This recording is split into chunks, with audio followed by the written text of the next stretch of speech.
USD is not the same in different countries. Like there's a difference in USD in Hong Kong versus USD in the US versus USD in London versus USD in Nigeria. Stablecoin is almost this global funding currency that's like sitting in the clouds. You can have this USDT, USDC, or whatever stablecoins, and you can immediately convert it into something else. In order to convert fiat and stablecoins in and out, it's not as easy as just go into exchange, clicking a button. And our customers will then need to stitch together, think about what are the tools, what are the underlying providers they need to use, does the commercials make sense? And so that's what we started out with, right, which is a single integration for our financial institution customers to connect to multiple liquidity providers. Using stablecoins might solve some of it, but it doesn't fully solve the root of the problem, which is funding time mismatch. Stablecoin payments can only go as fast as the bottleneck.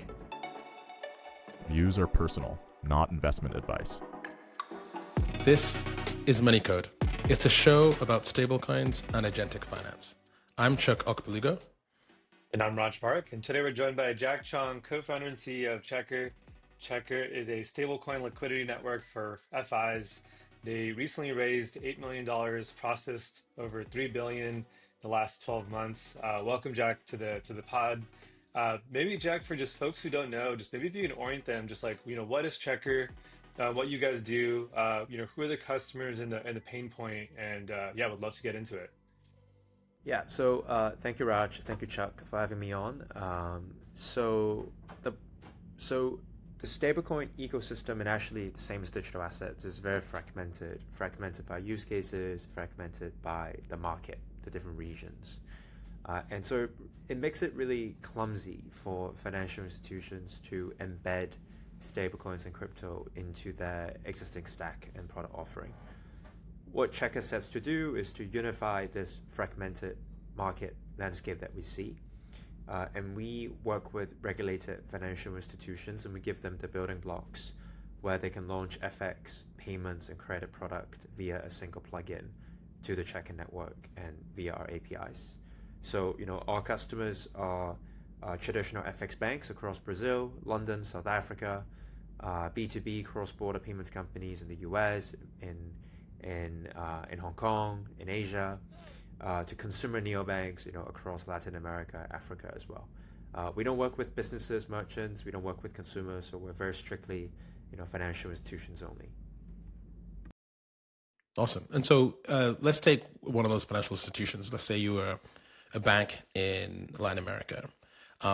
Before Checker, what were they doing to solve their problems? What are they solving for? Are they solving specifically for FX only, cross-border payments, or is it really the fact that stablecoins are now part of the game and now they need to solve stablecoin specific problems? Yeah, so I think that's a great question. And the way I think about it is to think about what are the jobs to be done in finance. I think ultimately, when we use words like liquidity and payments, it's two actions, right? Number one is the ability to convert and trade across asset classes or across currencies. And when it's payments, it's send and receive. And the status quo is, if a OTC desk, for example, currently is only offering fiat FX, so USD, dollars to pounds or dollars to euros, but they're seeing demand from the clients who need to do stablecoin denominated trades, so USDT pairs, USDC pairs. Then these OTCs now need to upgrade the backend infrastructure, right? They need to figure out, okay, my clients are asking me for stablecoins. How do I source it? How do I make sure I'm not losing money? How do I make sure I'm making money? How am I operating in the entity that I'm incorporated in? Do I need a VASP license? If I do so, what is the treasury operations? What is the compliance onboarding? And so where checkers come in for the convert and trade use case is where we provide them the Lego blocks to say, okay, now the backend plumbing for sourcing, suppliers, quote unquote, for your liquidity is now being handled off.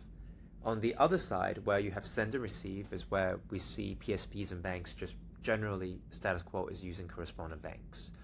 So, they have pre-funding with their payout corridors, or they might, ready to top up T1, T+2, or maybe they just have Swift as an offering, but they need local currency pay-ins, so local currency collections, or local currency payouts. And that's where they are interested to use stablecoin sandwich, but they need to piece together either the first mile or last mile to connect that sandwich.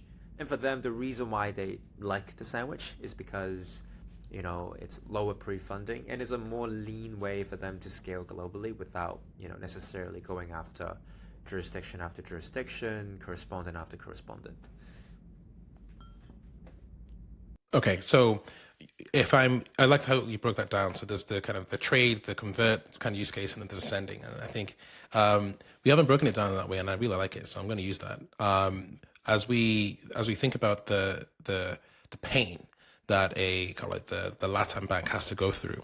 You mentioned a few of these things. If you're trying to do a conversion, a trade, you have to find partners. You have to find liquidity.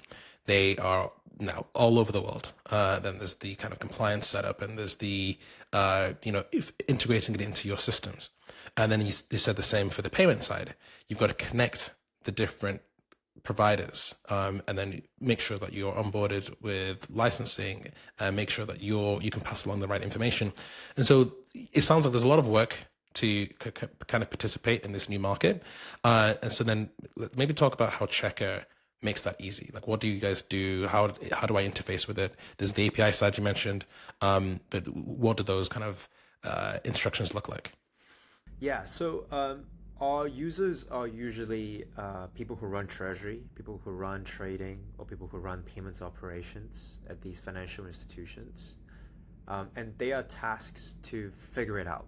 Really, it's just, you know, the sales team, the revenue team says, hey, we need to unlock this capability of offering crypto trading, or we need to unlock this capability of setting payments to the US, or, you know, Euro IBANs, you know, setting up these accounts for our business customers. And then our customers will then need to stitch together, think about what are the tools, what are the underlying providers they need to use, does the commercials make sense, what is the operational procedure or the processes to make it happen, you know, following the flow of funds and the life cycle of a trade or life cycle of a payment. So where Checker comes in is, you know, we have a network of partners we work with who are best in class in their respective offerings. So whether that's a FX trading use case, or whether that's a dedicated virtual accounts for collections or payouts use cases, and based on different requirements, right, commercials, SLAs, compliances, etc. We have this dynamic routing and a single integration for our customers. But truthfully, I think the biggest lesson we've learned working with our customers is, you know, look, there's a lot of companies who here's a single API, go integrate, go use it. We don't really believe in that, right? I think a lot of times, I think we're in a space where hand holding is very important. And I think like something that I talk a lot about is P&L. Like, how can we help our customers make more money? You know, if they're just launching a new product, that's going to do some PR, good for them, but it's not going to be sticky. Ultimately, it's because my customers who have end consumers or businesses who are willing to pay a higher premium or willing to pay additional fees, and that becomes a revenue case. And then we work with our customers and say, okay, you know, here are the Lego blocks, for example. And this is, you know, we've announced these customers during our fundraise announcement as well. You know, we were, you know, fortunate early on to partner with Rail, which was recently acquired by Ripple. So they are a B2B payments companies. And they serve FIs and merchants across emerging markets, and they're very much in the sort of bridge category, right? And they're in a similar cycle, similar stage as well. And one of the things we learn about the treasury infrastructure is as they scale the volume and they start to do a lot of B2B transactions, which was one of their strong suits, it gets really complicated for them to figure out, there's USDT, there's USDC, there's FX, they have a cost price, but then they charge the customers another price. You know, there's different settlement windows. You know, they run a company that was across Europe and US time zone. So what are the tools that their treasury team needs in order to surface this demand and also make more money? And so, you know, we were fortunate to partner with them very early on and become one of the infrastructure behind the scenes. And I think I can say that, as part of that journey, we figured out different playbooks for PSPs to manage stablecoins behind the scenes. And that depends on how you're optimizing your netting, you're optimizing your banking sort of settlements, maybe you optimize for cost, or maybe you optimize for speed. And so, yes, so I think those are the playbooks that we focus a lot when we work with our customers. Yeah, and maybe we can orient to like the different players here because we have the financial institutions on one side. We talked about that Latin bank example. You mentioned the term PSP, which maybe we can break down even further as well. Um, Maybe just like if you can orient like the audience, just like who are the different like players in the mix here? Who are you working with specifically? Is it just the banks? Is it an FX desk? Is it an desk at a bank? There's a lot of these different entities out there, but maybe if you can orient folks to just like how you work with all of them as well. Yeah, so the way that we think about Checker is we think about the demand and supply of stablecoins, and we think about the market structure of stablecoins. So ultimately, on the demand side, where you have applications, you have market participants who are moving this around, and they're on the demand side because they move it for some utility that they're using, because whether there's payment or whether they're a financial intermediary moving it on behalf of someone else.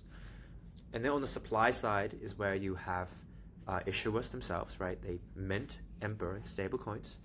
And then you also have exchanges and liquidity providers who specialize. What they do is at a moment's notice, anybody comes to the supply side, they will be able to convert stablecoins from one to another, right? Whether that's stablecoins into Bitcoin, an asset, or whether that's stablecoins into Mexican peso, a currency. So what Checker does is we are the global network that orchestrates and makes it really easy for the demand side and supply side to do business with each other on a very high level. So when it comes to terms like OTCs, PSPs, banks, 100%, I think we definitely agree.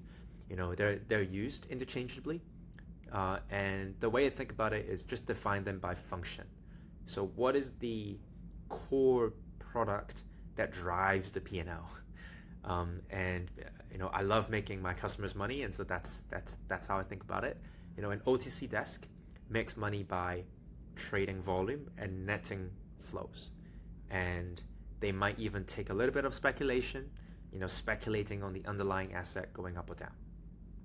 A PSP is where the core product is, usually offering, some kind of account infrastructure, foreign currency accounts. Players like, Air wallets in the traditional world, right? Or in the crypto world, there's a lot of different PSPs as well. And because they offer multi-currency accounts and offer the ability to send and receive, it naturally creates the demand to convert currency. But many of them, PSPs, are not built initially as an OTC desk.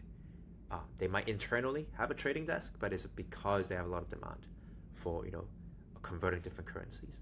And then largely FX banks, right? I think, many banks have internal FX trading desks. They might provide FX for PSPs, and they also provide FX for OTC desks as well. So it depends on what level of banks, right? We work with, for example, as part of our announcement, we were also fortunate to announce that we partner with Bank of Brazil, which is one of the largest FX banks. And as a customer, right, they sit in the interbank and the interdealer market in Brazil. So they're the largest in Brazil, where they supply liquidity for everyone else. So other PSPs come to them, other OTC desks come to them. And so obviously that gives us pretty interesting insight, as we get to serve the market leader in Brazil. Yeah, and I'm sure you described this as it's a network, right? You've connected the demand side to the supply side all around the world. You're touching, or your customers are touching fiat and stable coins, fiat in different currencies, different stables. And so, yeah, I'm sure you have a lot of different insights. Let's talk about some of those. the market is fragmented even before stablecoins. Like the fiat market was always fragmented due to the nature of how money is managed nationally. And correspondent banking is one solution to that. But as we know, it has its flaws. And so then introducing a new asset that is global, permissionless, and 24/7, stablecoins, right, into the mix, solves some things but adds new problems. And then you have different flows by region. And so we'd love to kind of hear your thoughts on what you've learned over the last several year and a bit of helping customers move money and helping customers with their infrastructure, about how different regions are responding to using digital assets, how dollars are not moving around the world in fiat accounts as easily as they should be, and anything else that you found that was surprising. Yeah, I think maybe one fun fact is, USD is not the same in different countries. Like there's a difference in, USD in Hong Kong versus USD in the US versus USD in London versus USD in Nigeria. And it's something that generally blows people's mind, even in the traditional FX world, because traditional FX, you're trading dollar against other currencies. It just dollars and you figure it out. Like we'll figure out the settlement, that's a back office issue. But when it comes to payments, when it comes to emerging market, global south trade, especially the intersection with stablecoins, that observation becomes very pronounced. And so, for example, moving money in and out the US is generally easy. But if you're going into Africa, swifting money out, that becomes an issue. Or if you're sending money from one emerging market to another emerging market where the correspondent banking network is weak, for example, Africa to Asia or Latin America to Asia, it routes through US. And so that introduces additional reliance on the correspondent banking networks for, we're recording today during a US banking holiday. It's a Friday today. And US banks are closed. So if you're an importer paying money to China, for example, the money will not get through. It's going to get queued until next Monday. So there's a lot of workarounds, right? So people just, they prepay or they queue the payments. So a lot of things are not just in time. It's, human behavior, changing our behavior, like the consumers and merchants, changing our behavior to fit the status quo. But what we're seeing, as stablecoin is almost this, global funding currency that's, like sitting in the clouds. You can have this USDT, USDC, or whatever stablecoins, and you can immediately convert it into something else. And that becomes a very powerful treasury instrument that we've seen for financial institutions, where they can do things just in time. I want to buy and sell this currency just in time. Okay, I'm going to have stablecoins, and then I'm going to, get to my target currency. I want to send money to this country or want to receive money from this country, I will use stablecoins in between because it's just in time. So that becomes a very powerful motivator for financial institutions to adopt stablecoins. And so in that case, you mentioned like US dollars don't move well in emerging markets. And we're not even talking about FX here, right? You're literally just saying, okay, even if you have dollars through an account in, let's say, a Nigerian bank, and maybe that's a bad example given the capital controls, but you have the dollars in Africa and you're trying to move them to be dollars in Asia. Even that is hard, even regardless of FX. And then stablecoins are essentially enabling folks who are in the flow to do that more easily and get around banking hours. Is that the right way to think about it? Yeah, I think so. It's a very timely question because one of our best-selling product is indeed B2B payouts into China, and we're enabling emerging market financial institutions to almost gain a correspondent-like product, correspondent payout-like product via Checker. And I think the reason why we're onboarding clients every week, I just onboarded 3 myself earlier this week. And they just went live. And so the reason why clients resonate with us, I think is ultimately because I believe with stablecoins, there's a new generation of financial services firm emerging on top of it. And these guys, they can be B2B neobanks who they're going to compete with traditional banks, let's face it. And if they go after, small and mid-market businesses, merchants, and EM, they're going to have to fight for CAC. And one of the ways that they are going to think about customer acquisition is differentiator offering. And one of the things that's really, really interesting in the stablecoin ecosystem is I believe there's a correspondent banking 2.0 happening right now. And so what's happening is in the traditional world, right, maybe a Nigerian bank, if they want to establish a correspondent relationship with China, they go to a New York bank or they go to a London bank, and they follow through this onion-like market shape. Your tier 3 banking jurisdiction, you go to tier 2 in order to get access, right? But with stablecoins, now you have locally specialized payment service providers, and you also have incumbents who are now more friendly towards serving startup fintechs. And with this, it becomes a level playing field, and it becomes a much faster catch up, right? So, a Nigerian fintech, now they can possibly maybe work closer to the metal in order to do correspondent or in order to do payouts into China by partnering with the right, partners. So I think that's the trend that's, underpinning all of this. And at some point, yeah, maybe this differentiation of USD Nigeria, USD New York, maybe that just gets blurry. It doesn't, customers don't feel it anymore because everything just, they just go upstream back to a stablecoin wallet that might be custody third party, but it is a global asset in the cloud that can be swapped in and out, in real time. What makes folks resonate with this correspondent banking 2.0? And like you guys have obviously raised more capital now. Like where do you guys go beyond this as well? Yeah, so the way we think about this is we provide all the necessary Lego blocks for financial institutions to leverage stablecoins and digital assets. We started out with convert and trade because that's where a lot of customers are complaining about. To them, USDT, USDC, by the way, we can also talk in a bit about the recent DPAC in USDT. I'm sure, I haven't really seen much market commentary about it, but it's something that blows a customer's mind, right? You're telling me USDT, USDC, it's not one-to-one, but stablecoins is supposed to be one-to-one. But if I move 100 million, I'm going to lose, 100K. What's going on, right? So those are all the sort of headaches. But anyhow, so I think that highlights, right, in order to trade, in order to convert fiat and stablecoins in and out, it's not as easy as just going to an exchange, clicking a button, right? And so that's what we started out with, right, which is a single integration for our financial institution customers to connect to multiple liquidity providers who are best in class in different region. And we've optimized it based on settlement speed, pricing, counterparty risk, etc.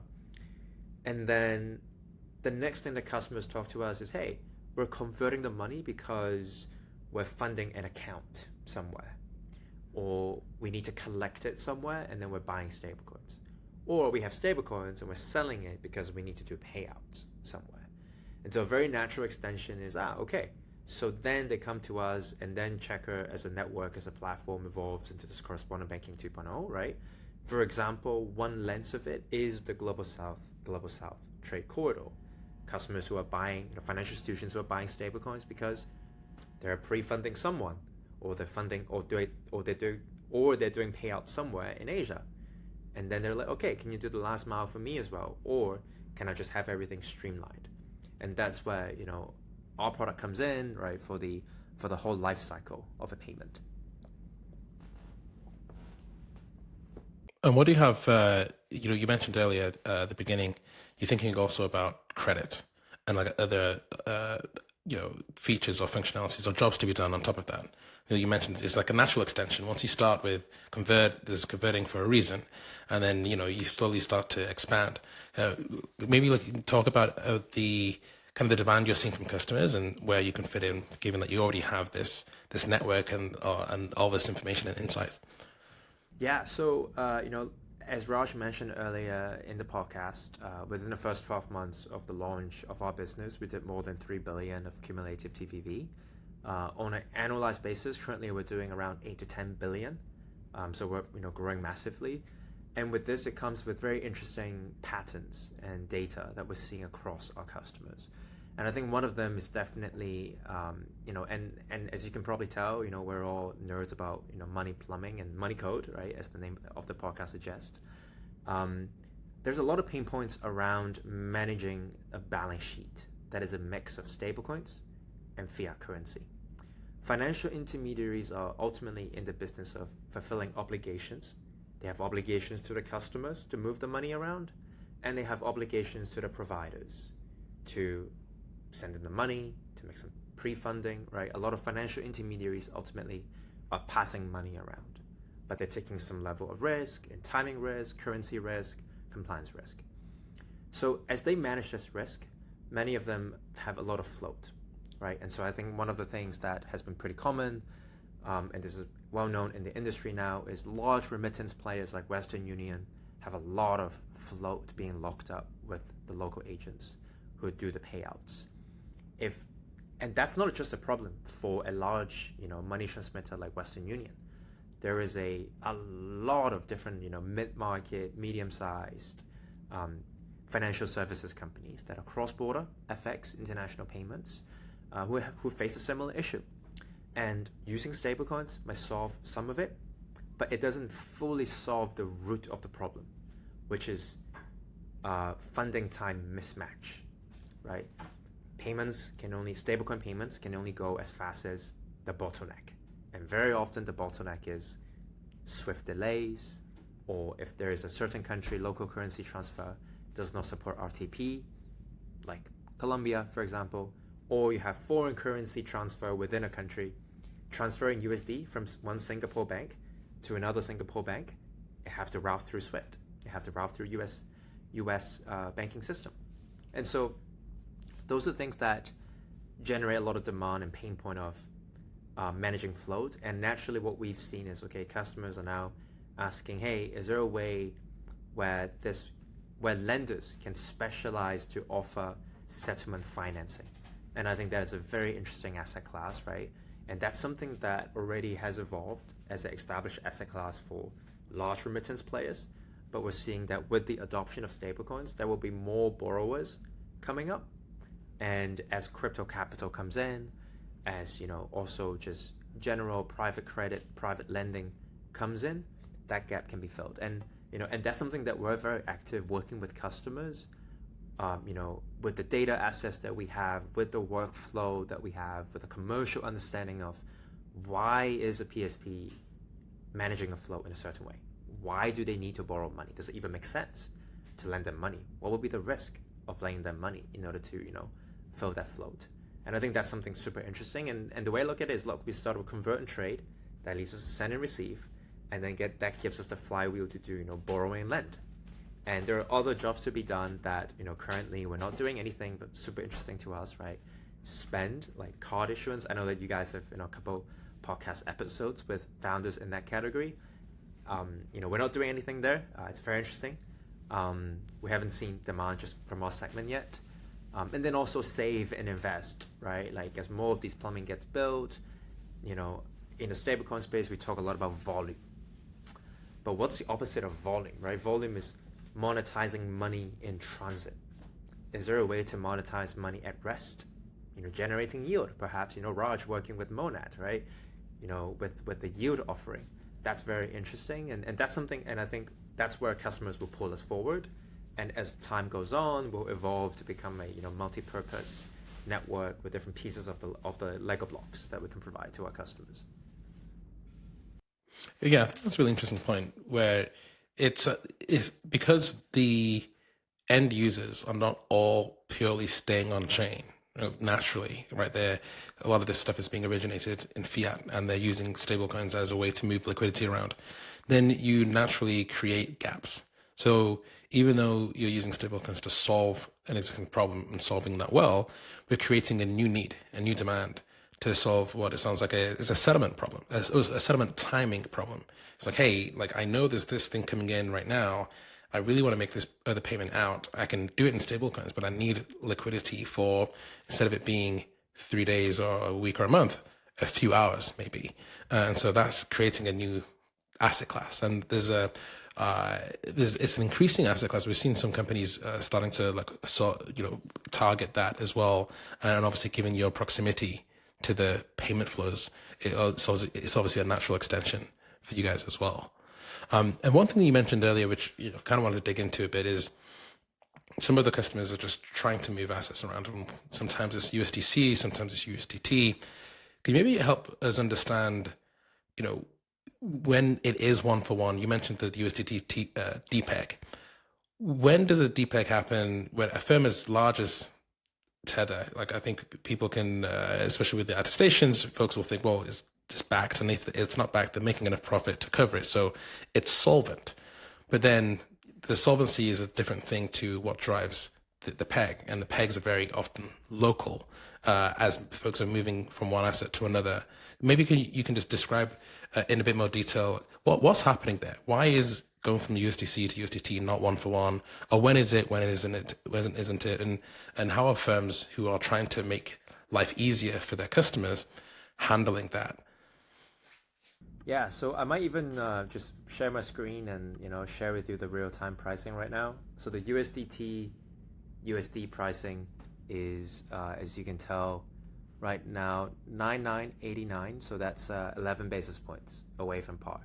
So you can call this like roughly 10 basis points DPEG from par. So what's happening with this? I'm not a trader. This is not financial advice, but just observation. What this means is if I'm a multinational, if I'm a participant on the wholesale level, I have 100 million of USDT and I want to off-ramp it, I will get 10 basis points less. On the flip side, if I'm buying USDT, I actually get more USDT. I get 10 basis points more USDT. So look, stablecoins, as the way that it's being treated and the way that market participants trade it, it's almost like an IOU, right? It's almost like an asset in and of itself.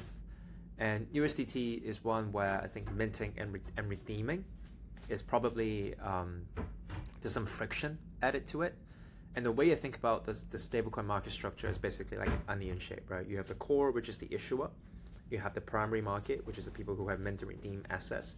But naturally, they add friction to it. So Circle has burn fees, Tether has burn fees, and many other stablecoins also have some burn fees as well. And then you have the tertiary market, which is where the secondary market, people trade with each other.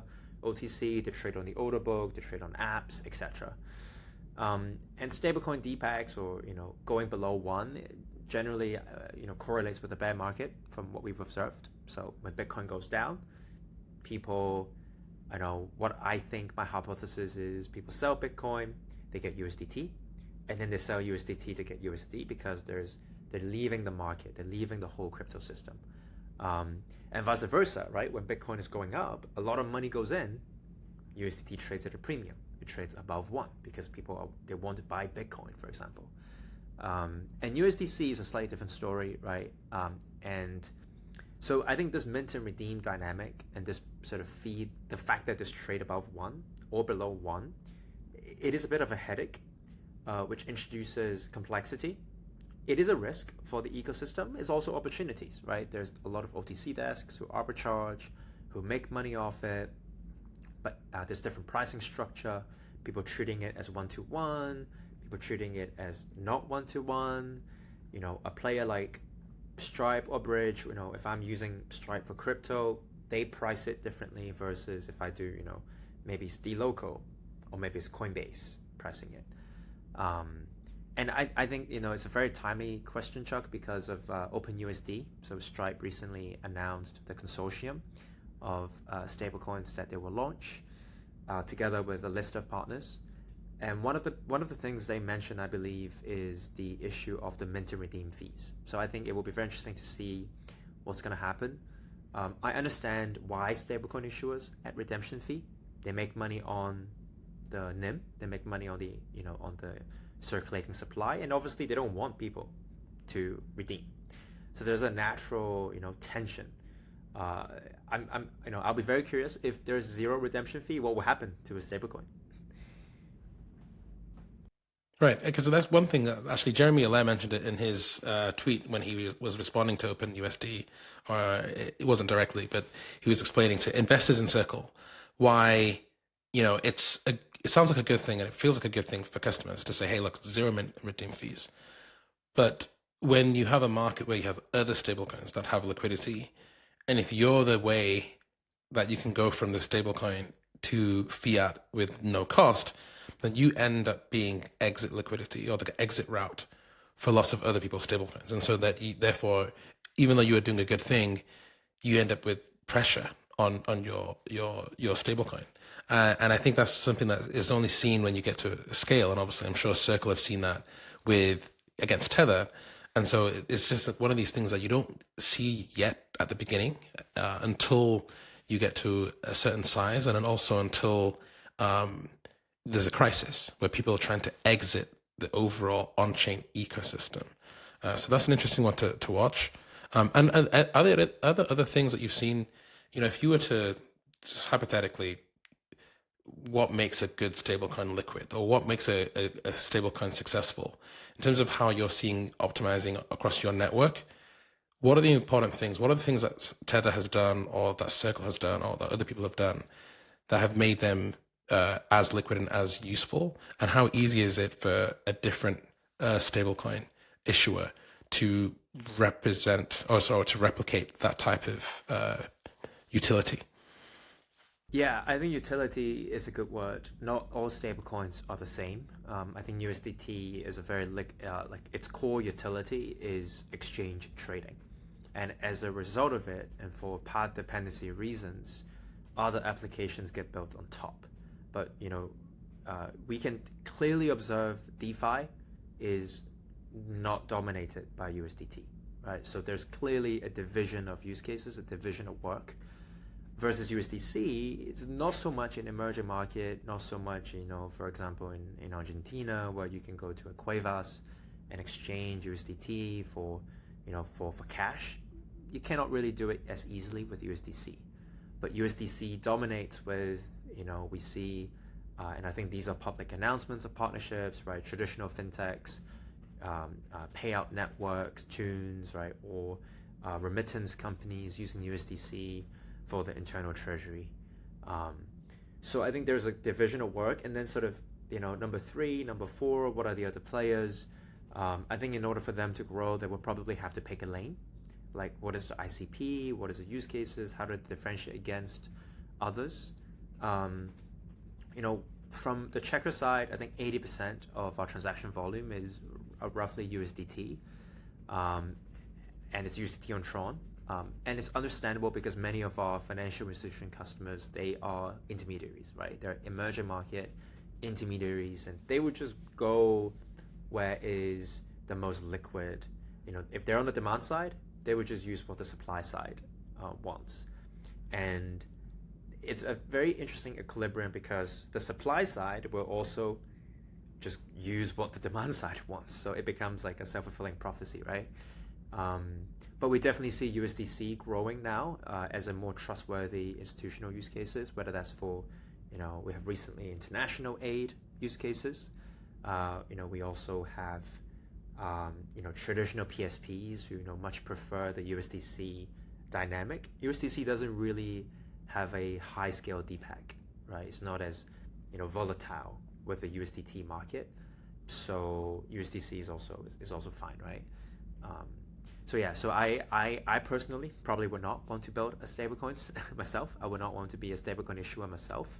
But I definitely think if I were a stablecoin issuer, whether that's Circle, Tether, or OpenUSD, I would think about aligning incentives, right? If you make money, if you're issuer, you make money off deposits, really, then you got to add friction to gate outflow. But if you add friction, it's not liquid anymore.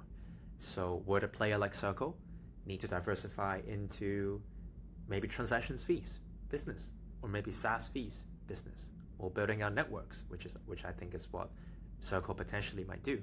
And I think that's an area where that's where we work with stablecoin issuers as well, where because we have the demand and supply on our network, it becomes really easy for us to fine tune whether that's incentives or whether that's leverage point in the ecosystem to press, so that the right demand side and the supply side together switch over, and then they migrate towards, whether there's a blockchain or whether there's a stablecoin. Yeah, I mean that's super helpful context, and I think one thing that I've been trying to think through is that you have a lot of I think your customer base. There's folks that may be super literate in stablecoins and crypto and blockchains, and then there's folks that are like, hey, I'm just seeing this demand come through.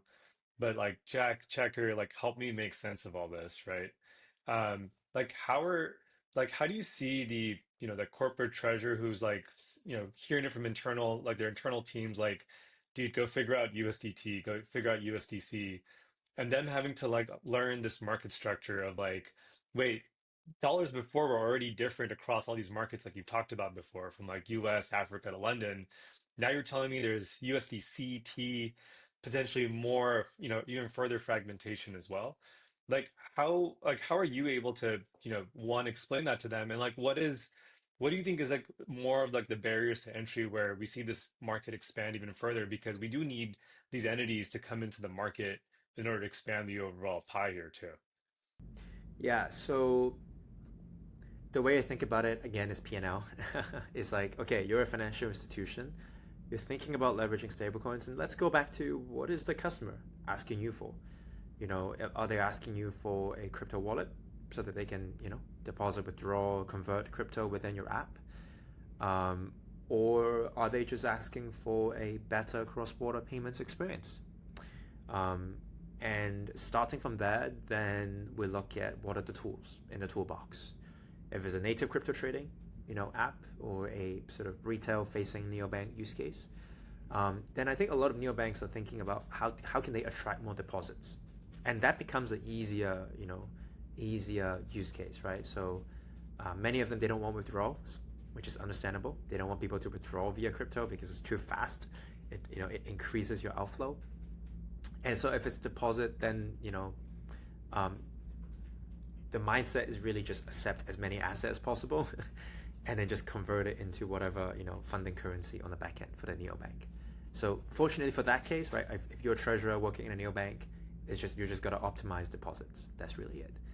But if you're a B2B cross-border payments company where customers are asking, hey, I'm sending money to China, or I'm sending money to Brazil, or I need to collect from Africa, and your FX is really bad, or the Swift reliance is going to be an issue because of a lot of RFIs or banking delays.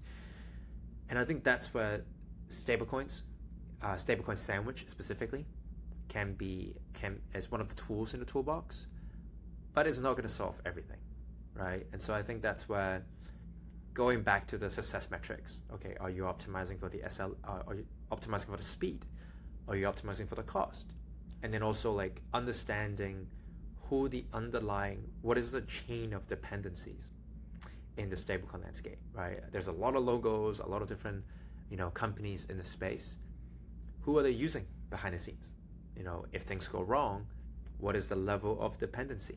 How many steps away are you, as a provider from the payment rail itself that's developed by the central bank, let's say. Let's use that as a proxy.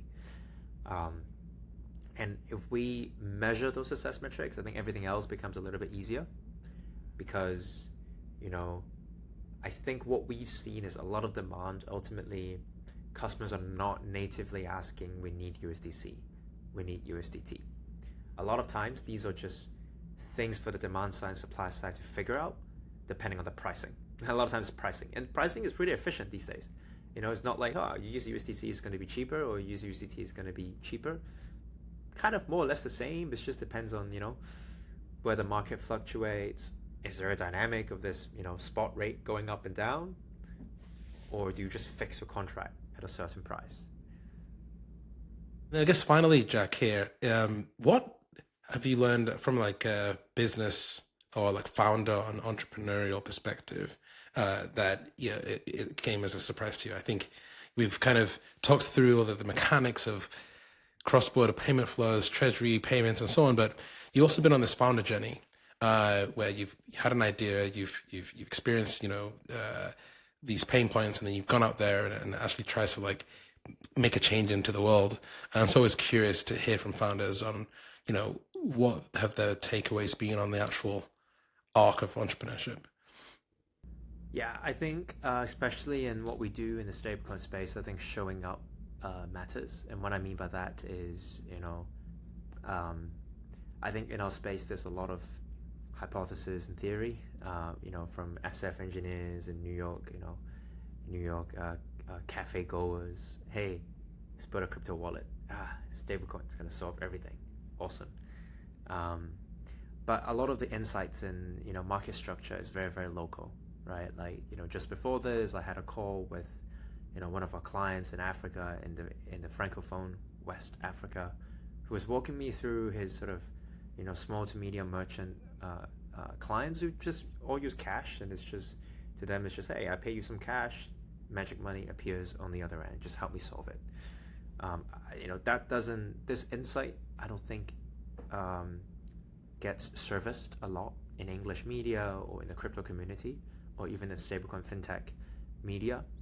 And so I think like my biggest lessons learned really was when I was crashing at my customer's couch in Lagos, like at one of my customers' apartment, or when I was camping out in one of my customers' office in Brazil. Like I was just there whole day and just speaking to the treasury desk, compliance, operations, and they have like 30 screens, and I was just like basically shadowing them. And I think that was the one where I understand why they do certain things and how they think about certain things, because ultimately we're all here to solve problems, and a user in Brazil might face a different problem from a student in South Africa who is looking to pay tuition, let's say. And so I think that's the biggest I think there's a gap between what is being theorized in the stablecoin and crypto world and what is the truth on the ground reality. Yeah, I really like that. And it's one of the things that you get taught early as a product manager. There's a term for it, I'm forgetting it right now, but mirroring, or just essentially going and shadowing. I guess you said it, shadowing your customers. And if you can get an opportunity to do that, it's the best, because you see all the context in which they're using your product, or all the context in which they have the problem, and it's always different to what you think they're doing. And they're using your product as a way to work around to solve this other thing that they don't talk about. And when you get on the phone with them, they just say, "Oh, I need you to do this." Why? What's the case? But when you're sitting next to them, crashing it in their cafe, you really see it in full context. So I appreciate that insight, and I think it's a very good one. So good. And shout out to many of the founders who I've met, who don't have a active LinkedIn profile, they don't have a fancy website, but they're crushing it in the stablecoin world. And I'm sure Chuk and Raj, a couple of these, right? Like in each region, they're just crushing it in volumes, charging good spread, good fees. They just don't talk about it because they spend every day with 200 WhatsApp messages with customers. And I think it's a very, very interesting observation in this fintech cycle, like this kind of founders solving this kind of problems. Yeah, for sure. That's a really good insight. And I think getting to the customers as much as you can, as close as you can, is where the magic really lies. So thanks for that insight. So Jack, we're at time here. Thank you for coming on the show and sharing with us the story of Checker and all the things you've learned. Where can folks go to learn more about Checker and yourself? Yeah, so the website is www.checker.finance, and I am my name, Jack Chong, on LinkedIn. Awesome. And you, Raj? You can find me on X at Parekh, and then Mono.xyz. And for me, it's Chuk_XYZ on X and Chuk Okpalugo on LinkedIn. Jack, thanks for joining us on the show. Thank you. Thanks so much for listening to Money Code. There was so much to take away from today's conversation. I learned a lot, and I hope you did too. If you enjoyed this episode, do us a favor, share it with someone you know, or give us a 5-star rating on Apple, Spotify, or wherever you get your podcast from. Until next time.